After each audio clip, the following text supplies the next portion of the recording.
So maybe you're in the market to buy one of these next generation KTMs. Mine is a 2023 KTM 250 SXF, and I kind of want to give you guys like a 20-hour view, what to expect if you're going to be buying these new model KTMs, and kind of give you my advice, my tips, and even the pros and cons of these bikes. If you're in the market and you're kind of on that fence of thinking about buying one, maybe I can encourage you or discourage you from buying one of these.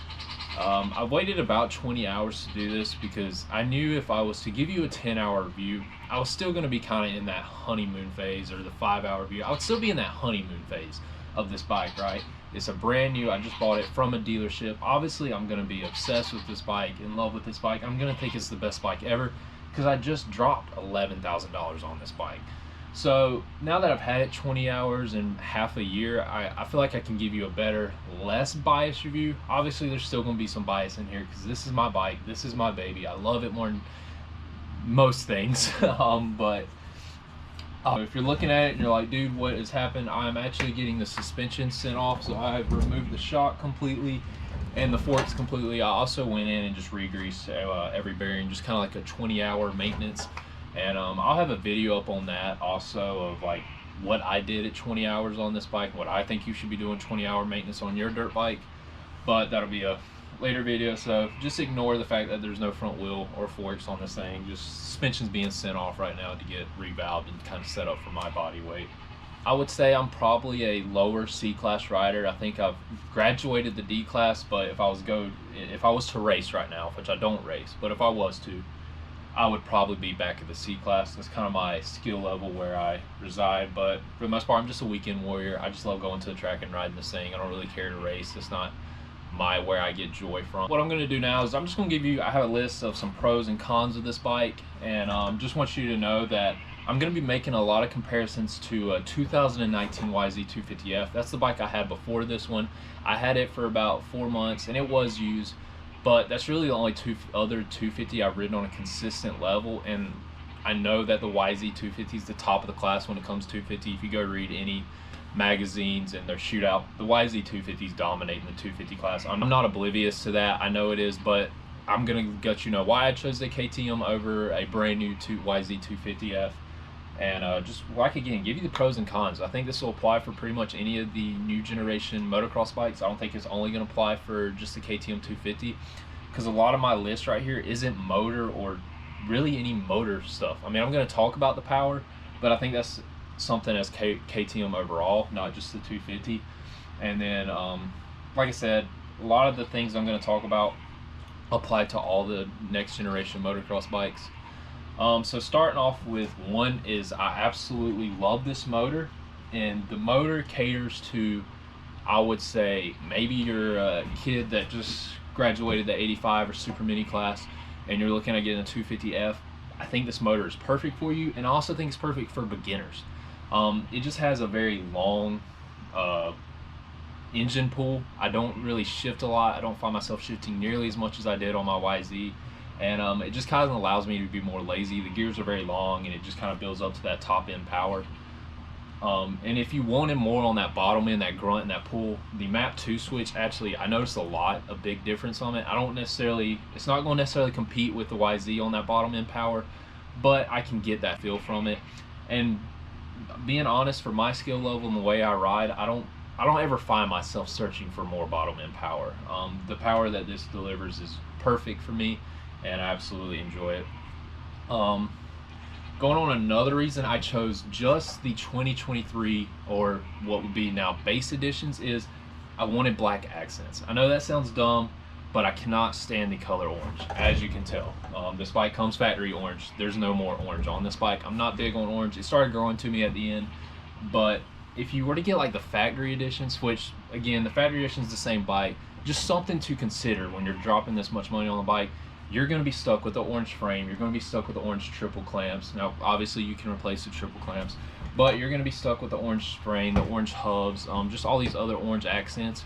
And when you're creating the bike and making your custom your own, I didn't want all that orange because I wanted to obviously white the bike out. White's my favorite color. So that was just something to consider. And I was actually, before I was in the market to get this bike, I was looking into getting the Husqvarna, and Husqvarna for this year made like a navy blue frame, which it looks cool, but again, I just like keeping it simple with all the black accents, because then I'm allowed more creativity with this bike. Another thing I like, and I think it stands back to KTM and the quality they put in their bikes, is the bike comes stock with ODI lock-on grips. As you can tell, I'm not running ODI lock-on grips anymore because I'm now sponsored by Phoenix Handlebars.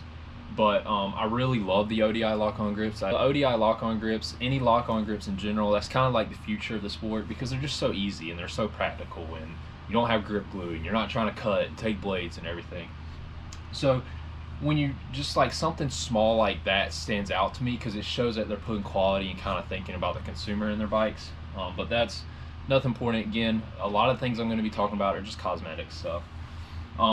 Another thing I absolutely love about these new generation KTMs is the stock seat, and it makes me so sad that I have this white seat cover. The stock seat is orange, but so I had to put this white seat cover because the orange would just look a little goofy, and I'm growing to like this seat cover. But I was absolutely in love with the stock seats on these bikes.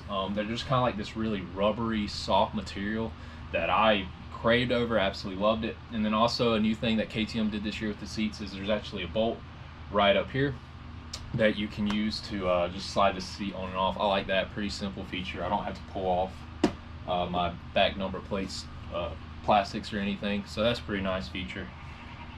Another feature that's kind of hidden in KTM, and I don't know why they don't tell you this feature, because I read the whole manual and this feature is not mentioned whatsoever, and it makes me absolutely mad. But if you're going to get these new generation bikes, I want you to know this. Say you are maybe doing a chain alignment, and you need to obviously pull your axle out, you're working on a chain alignment, or maybe you just need to grease this bearing. If you actually just pull this axle out, if you were to just let go of this tire, I don't know why you would, but if you were, there's actually engravings on the swing arm right here that'll actually hold the tire up for you, so you don't even need the axle in there, and the tire will still levitate on the swing arm. Obviously it's hard to show that right now because I don't have a shock forcing it up. Door just slammed. I don't have a shock forcing the swing arm up, but just a little small feature that's really handy and practical, and for some reason KTM doesn't tell you about it. I don't know why they do that. One thing I absolutely love about all the Austrian bikes and KTMs over these Chinese, and especially my YZ250F, is the handlebar controls. So your map switch, your traction control, quick shift, on and off, they are in very secure plastic, like a really tough plastic housing, and I absolutely love that because I'm not afraid when I'm pressure washing I'm going to jack something up. On my YZ250F, everything was just kind of like zip tied in up here. The map switch was a little jank. I'm pretty sure after 3 washes my map switch stopped working because they're just not very secure up here. And like most people, you're probably taking a pressure washer to clean your bike. That's the fact that these are so secure is a really nice feature. I absolutely love that. So going into again with the handlebar features, this year KTM released a new feature called the quick shift feature. From what I've gained and read about it, it looks like a lot of the pro AB faster guys aren't too big a fan of the quick shifter. It seems like they only use it probably on starts. But for me as an amateur, not a fast guy, and a pretty lazy guy when I ride, I absolutely love the quick shift feature. If you don't know what that does, essentially from gear 2nd to 5, it just eliminates the clutch. From what I've read and learned, I could be getting this a little bit wrong, but it essentially, the feature pauses the clutch for a split second in between your shifts, and that just allows you to eliminate the clutch. And I absolutely love that because I'm a lazy rider. I don't like using my clutch. It is what it is, just a quick feature that I enjoy, I like. And then another feature, and silly enough, this was one of the main reasons I chose the Austrian bikes, the hydraulic clutch. I have aftermarket clutch lever, as you can see, but they come stock with the hydraulic clutch. I absolutely crave over the hydraulic clutch. I know a lot of people don't. A lot of the older generation guys maybe don't like that feature, but I think the hydraulic clutch is amazing. I think it's so smooth. I absolutely love the feel of it. I love it way more than I love a cable clutch. But that was honestly one of the biggest things I chose that because I absolutely hated the cable clutch on my YZ. Just me and it did not get along. It was just tough to pull. I didn't like it. So now we're going to go into the cons, and my cons list, looking at it, I'm like, dang, I put a lot of stuff on here, but a lot of this stuff is things I've already fixed or I'm going to fix, and they'll be mentioned in the 20-hour service video and tips and tricks with these bikes. But really none of my cons are performance or anything wise. So going in the first one, the plastics, This bike is absolutely beautiful in the ergonomics of it. I think it's absolutely beautiful, plastic shaped looking bike, but my lord, is it so much work to change out these plastics. For me, when I was putting on these graphics and putting on these new plastics, it was probably over an hour to do all that. Just this back fender alone is probably going to take you 20 minutes to pull off, because you have bolts up under here, you have a bolt right here, so you have to pull off essentially all these side number plate plastics just to get to your back fender and get it off. And I'm glad KTM wants to keep their things secure, but holy moly, is it so much work. Another thing I've read on forums, but I myself have not had this problem. Apparently these sprocket bolts are bad about coming loose. I've read a bunch on some forums on like Vital MX, Racer X, and even watching a couple pros vlogs. They're having trouble with these sprocket bolts coming loose. I have not had that problem. I had 20 hours on it, and to be honest, I never even checked them until yesterday, and they were all tight and secure, and I like the position they were in. So I haven't had that problem, but I've been reading up on a lot about that. Maybe that's just something to keep in mind. Just make sure you Loctite them in. It's pretty simple. And another feature that a lot of people I've seen complaining about or kind of confused about, and it's a feature I don't like either. For some reason with these new generation bikes, they call for a bunch of chain slack. I want to say in inches, I'm American, I don't do the millimeter whole thing, but in inches, I want to say it's in between 2.2 and 2.5 inches of slack from here to obviously your top of the chain. And that's just a ridiculously amount of chain slack. That's what the KTM calls for, and that's what they recommend. I run about a 2.4, 2.35. That's where I found the sweet spot, and I like it. But with running that much chain slack, your chain slack is super loud. I know when I go to the track every now and then, guys who watch me ride, they'll actually come up and say something to me about how loud my chain is and that I need to check it. And then I have to go show them on the manual that no, it calls for this amount of chain slack. I don't know why or what difference it made that calls for that much. I'm going to trust KTM, keep running that much, but that's just something to consider. If you're, maybe you have one of these bikes and you're like, man, I feel like my chain's super loose. It's supposed to be that loose.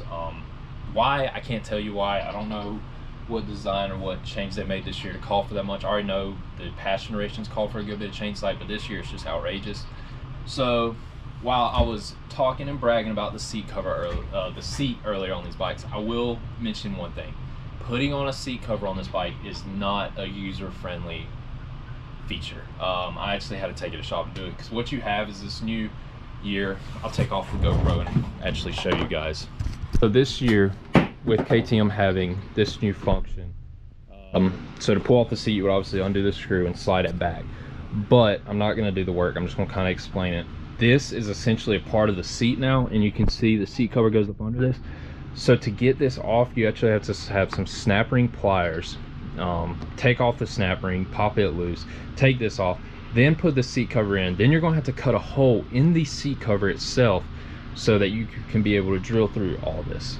Just a really annoying feature, not that big a fan of it. While I do love this seat, just know if you're doing a seat cover, it's going to take some work. I recommend you have some snap ring pliers around, and it's going to take a lot of patience too that I did not have. To the cons list,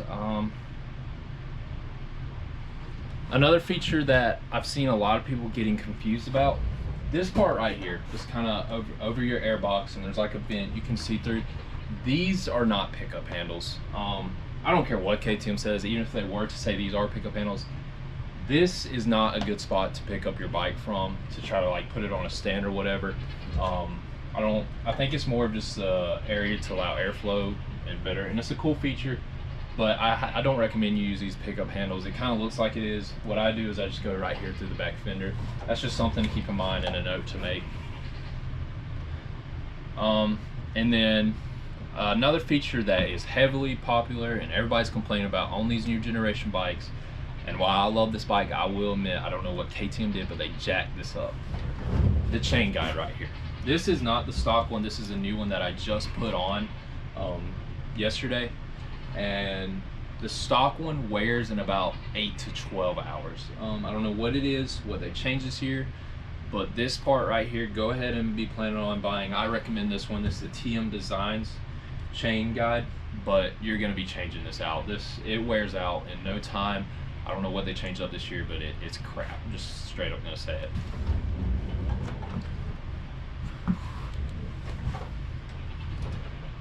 So another feature that I don't really know is a pro or a con, but I want to talk about is these, obviously KTM Austrian bikes, they run an air fork.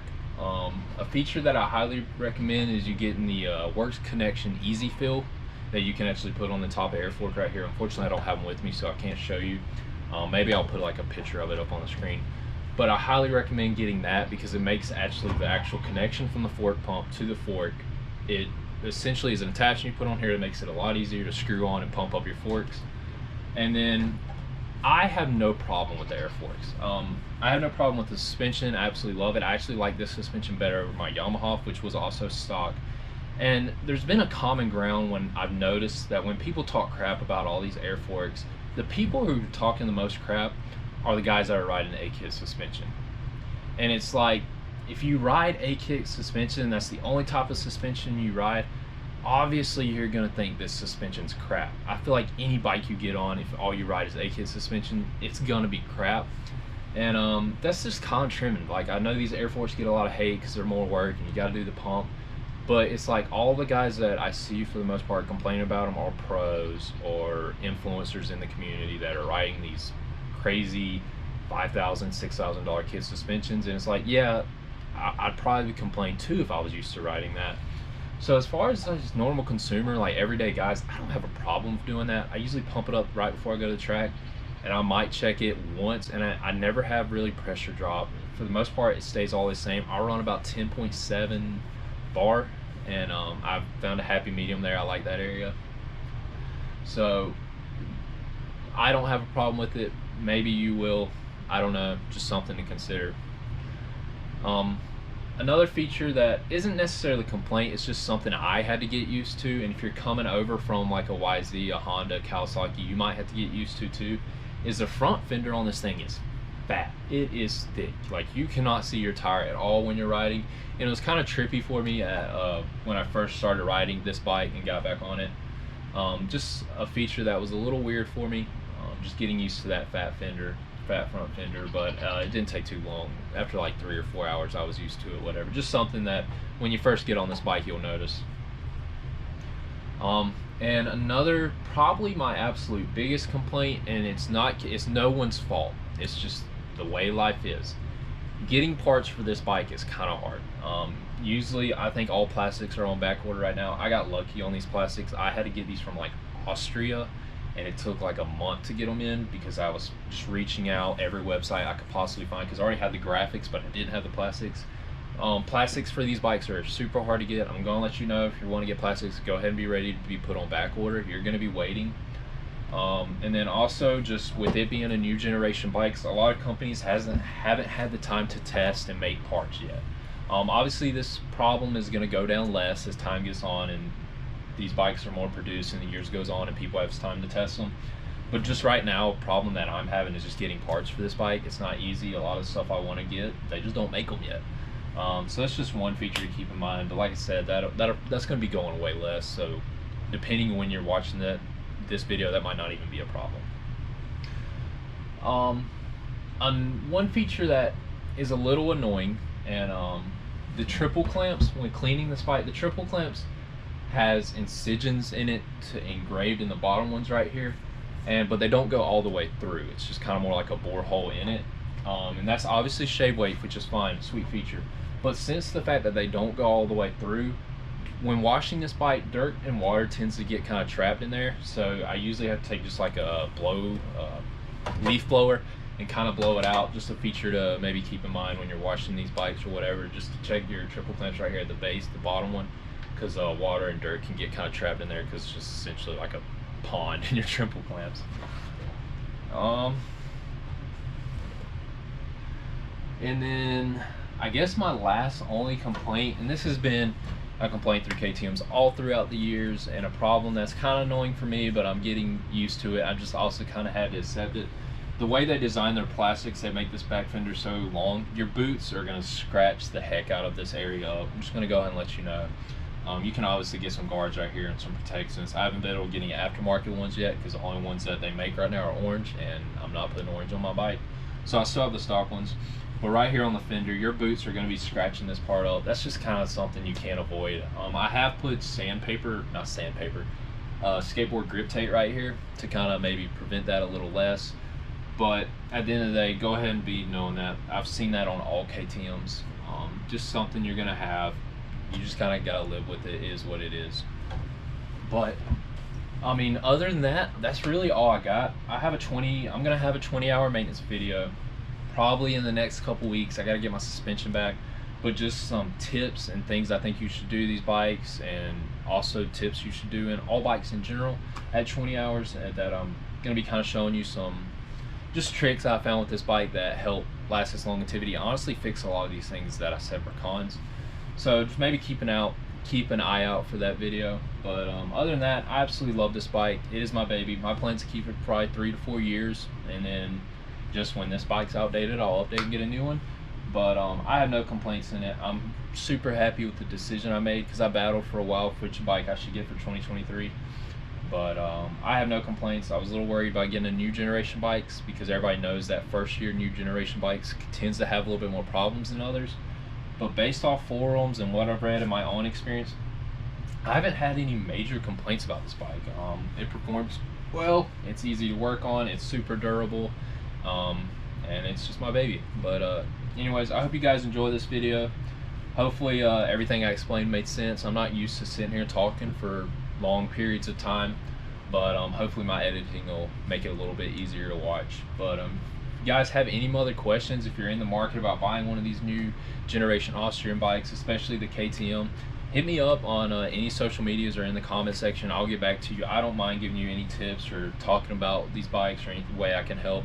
Or maybe you have one of these bikes as well and you have some tips or features you noticed or something. Let me know in the comments, and like and subscribe, and we'll see you guys in the next video.